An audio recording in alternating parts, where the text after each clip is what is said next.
নমস্কার, আপনারা দেখছেন আমার ছোট্ট YouTube channel voice of Ripon. সঙ্গে আমি আপনাদের অনেক আজকে এই বইমেলায় যে দুজনকে পেয়েছি, বিশিষ্ট আইনজীবী, আমার অত্যন্ত আপনজনই বলা যায়, এবং সিপিএম নেতা ফিরদৌস আমিন, আর পাশাপাশি পেয়েছি কংগ্রেস নেতা সৌমাইজ রায়কে। আমি প্রথমে আপনাদের কাছে যেটা জিজ্ঞাসা করব, এই বই মেলাতে আপনারা পাশাপাশি একসঙ্গে নির্বাচনী লড়াইতে, যে বিধানসভা নির্বাচন হচ্ছে, তাতে এইভাবে একসঙ্গে পাওয়া যাবে তো? দেখুন, আমি মনে করি যে পশ্চিমবঙ্গে মানুষের জন্য নিশ্চিতভাবেই, দেখুন, রাজনৈতিক স্তরে আলাপ আলোচনা চলবে, কিন্তু মানুষের পার্সপেক্টিভ থেকে আমি দেখতে বেশি পছন্দ করি। মানুষ চাইছেন মানুষের জোট এবং একটি ধর্মনিরপেক্ষ রাষ্ট্র নির্মাণের জন্য একটি রাজ্য স্তরে যে শক্তি থাকা উচিত, মানুষের দাবি হচ্ছে সেই শক্তিকে রাজ্য সরকারের ক্ষমতা সেই শক্তি আছে, এটা মানুষের দাবি।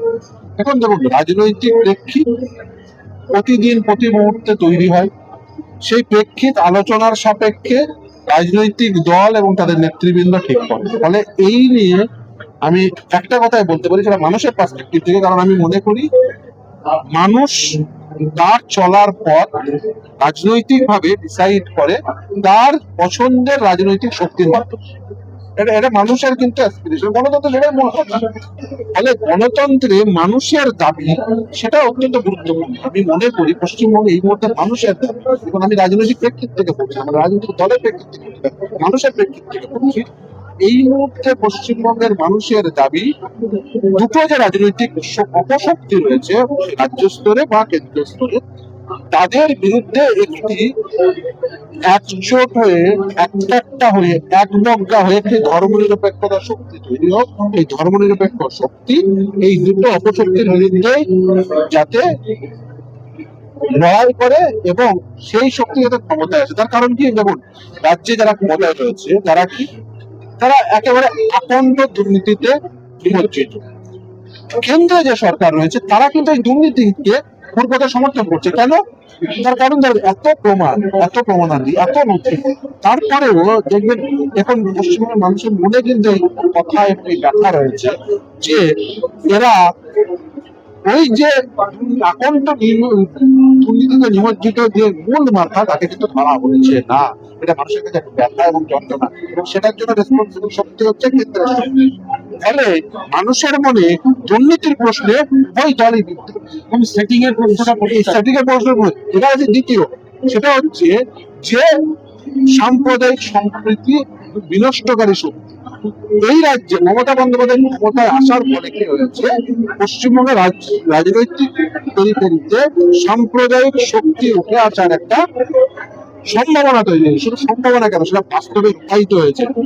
আপনি যদি দেখেন আরএসএস এর এই যে সংঘ আরএসএস এর যে শক্তি বৃদ্ধি, তাদের যে শাখার সংখ্যা বৃদ্ধি, সেই প্রশ্নে সর্বাধিক শতকরা হারে সর্বাধিক বৃদ্ধি পেয়েছে এই পশ্চিমবঙ্গে।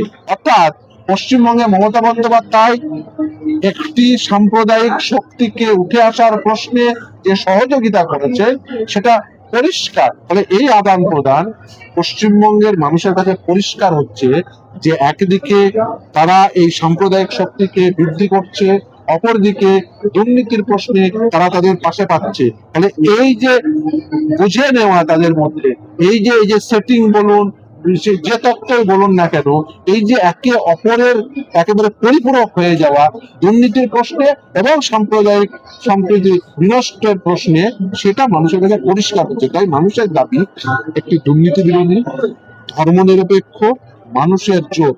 এখন সেটা কি পাবে, কি ফর্মে হবে, সেই নিয়ে তো বার্তালাপ নিশ্চিত ভাবেই চলছে, এবং আমি মনে করি এটা মানুষের একেবারে বেসিক দাবি।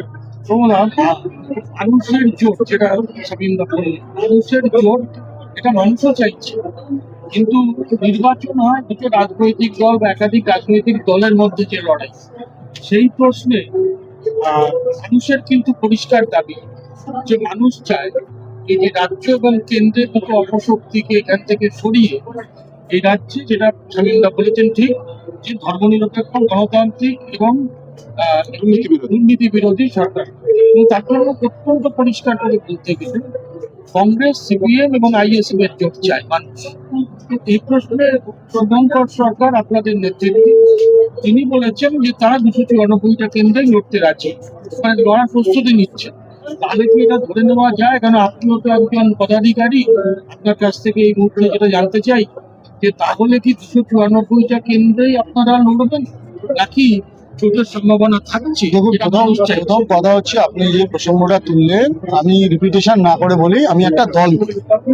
এই দলে ব্যক্তির মতের থেকে দলের মতটা সবার অগ্রাধিকার পায়। এক, তারও উপরে যেটা যায়, সেটা যেটা শামীম বলছিল, সেটা হচ্ছে মানুষের দাম। ইলেকশন পলিটিক্সের অনেক রকম হিসেব কিতাব আছে। আমরা গত 2016 সালে জোট করেছিলাম রাজ্যে। আমরা সবসময় মনে করি যে ধর্মনিরপেক্ষ গণতান্ত্রিক একটা অ্যালায়েন্স, দুরন্তি বিরোধী একটা সমষ্টিগত ভোটটা যাতে বাইফার্কেট না হয়। শুনুন, ভোট একটা কথা আছে যে বিরোধীরা ঠিক যতটা দুর্বল, সরকার ঠিক ততটাই শক্তিশালী। মানে এই রাজ্যে আপনি তো একটু আগে বলছিলেন যে জোটে বিজেপি তৃণমূল বিজেপি তারা দেখাতে চায় এই ওর বিরোধী, কিন্তু আমি বলবো আপনারা বলেন, কিন্তু আমরা কিন্তু কোনো তফাৎ দেখি না। তার কারণ আমরা মনেই করি না যে বিজেপি আর তৃণমূল আলাদা। কারণ দেখুন, কারণ দুর্নীতির প্রশ্নে, আমি বলবো দুর্নীতির প্রশ্নে, ধরুন দুর্নীতির প্রশ্নে আমার দল করে না, কিন্তু ঝাড়খণ্ডের শিবু সোরেনের ছেলে হেমন্ত সোরেনকে অ্যারেস্ট করা যায়। দুর্নীতির প্রশ্নে আমি ধরে নিলাম ভুল ভ্রান্তি যা আছে সেটা আলোচনার বিষয়, কিন্তু আপনি দিল্লির চিফ মিনিস্টার কাজকে অ্যারেস্ট করা যায়, কিন্তু এখানে ভাইপোর বা যুবরাজের বাড়ির ঠিকানা খুঁজে পাওয়া যায়। আপনার একজনের কংগ্রেসের নেতার বাড়ির টোপকে ঢোকা যায়, চিদম্বরমের বাড়ি, আর এখানে দেওয়াল মাপতে হয়। আমার বক্তব্য হচ্ছে সেটা না, বক্তব্য হচ্ছে দেখুন, আমরা সবাই একটা দল করি, দলের আমরা জোট চাই বা জোট হোক বা না হোক, এই সিদ্ধান্ত নেওয়ার ক্ষমতা না ওর আছে না আমার আছে, না একা চলার সিদ্ধান্তের ক্ষমতা না আমার আছে না ওর আছে। রাজনীতিতে আলাপ আলোচনা চলতেই থাকে, আর রাজনীতিতে না, মানে ইউ ক্যানট প্রেডিক্ট যে কালকে কি হবে, প্রতি মুহূর্তে পরিবর্তনশীল। তাহলে আমরা ওই একটা কিছু হবে বা হবে না এটার উপরে ভিত্তি করে যদি কোনো তথ্য বা কিছু বলি, সেটা ভুল হয়ে যাবে, number one. Number two, vote bifurcation হলে যে দুর্নীতির প্রশ্নে এখানে বিজেপি তৃণমূল অক্সিজেন পাবে, এই বিষয়ে অঙ্ক করার কোনো দরকার নেই। তো মানুষের দাবি, মানুষের ডিমান্ড, মানুষের জায়গা দাঁড়িয়ে আমাদের নেতারা, কংগ্রেসের নেতারা নিশ্চয়ই চিন্তা ভাবনা করেন। যদি চিন্তা ভাবনা করেন তাহলে একটা জায়গা বেরোবে। আপনি একটা খুব গুরুত্বপূর্ণ প্রশ্ন করলেন, এবং আমি মনে করি, দেখুন আমি যিনি যে বক্তব্য রাখবেন সে বক্তব্যের ব্যাখ্যা তিনি দেবেন, কিন্তু আমার একটা মানে স্বাভাবিক স্টেটমেন্ট আছে, সেটা হলো দেখুন, যে কোনো রাজনৈতিক শক্তি তিনি যত ক্ষুদ্রই হোক বা যত বৃহৎই হন না কেন, তিনি তার লড়াইয়ের মানে একদম সর্বাঙ্গীন লড়াইয়ের প্রস্তুতি রাখবেন, এটাই স্বাভাবিক।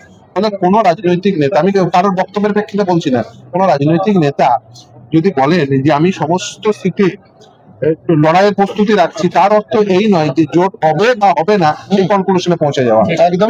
ফলে আমার বক্তব্য খুব পরিষ্কার, দেখুন সকলেই 294টা কেন্দ্রে যদি কেউ কেউ বলেন, আপনি কে বক্তব্য রেখেছেন এটা বলে যান, 294টা কেন্দ্রে আমি লড়ার জন্য প্রস্তুত, জোটের জন্য লড়াই প্রস্তুত, তার মানে এটা বোঝায় যে তিনি জোটের জন্য লড়াই প্রস্তুত, সেটাও বোঝায় আপনি কিভাবে দেখছেন সেটার উপর ডিপেন্ড করে। ফলে এইটা এই স্টেটমেন্টের উপর ভিত্তি করে কনক্লুশনে আসা, এটা পলিটিক্সে কখনো হয় না, প্রথম কথা। দ্বিতীয়, দেখুন পলিটিক্সের শক্তিগুলো একজোট হওয়ার একটা সাধারণ ভিত্তি থাকে। দেখুন আমি মনে করি, দেখুন একটা কমন ফ্যাক্টর না থাকলে কখনোই, কমন ফ্যাক্টর কমন ইন্টারেস্ট, এইটা যদি না ম্যাচ করে কখনোই রাজনৈতিক অ্যালায়েন্স হয় না। এই ক্ষেত্রে দেখুন কমন ফ্যাক্টর পশ্চিমবঙ্গে রয়েছে, একটা হচ্ছে কি এই মুহূর্তে কমন ফ্যাক্টর কি, এক হচ্ছে দুর্নীতি, দ্বিতীয় হচ্ছে ধর্মনিরপেক্ষতা। এই দুই প্রশ্নে কমন ফ্যাক্টরে যারা এক হতে পারেন, মানুষ চাইছেন সেই কমন ফ্যাক্টর কমন প্ল্যাটফর্মে আসুক সেই সমস্ত রাজনৈতিক শক্তি, এটা মানুষের দাবি আমি বলতে পারি।